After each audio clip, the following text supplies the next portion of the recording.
আল্লাহ বলে, বান্দা কসম করে বললাম, আমি আল্লাহ আমার কসম খাইলাম, আমি আল্লাহর কসম খাইয়া বললাম, আমার জাতের কসম, আমার সিফাতের কসম, আমার অস্তিত্বের কসম, আমি কিন্তু তোমাদেরকে জিজ্ঞেস করব।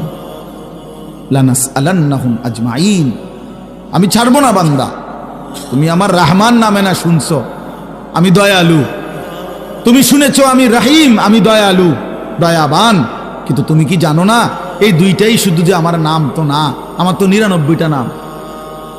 আমার বাকি নামগুলোর অর্থ কি সেটা জিজ্ঞাসা করলে না?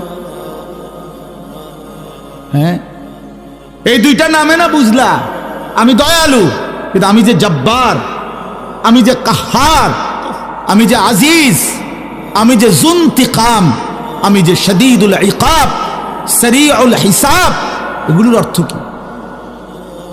আমি যে প্রচন্ড প্রতিশোধ গ্রহণকারী,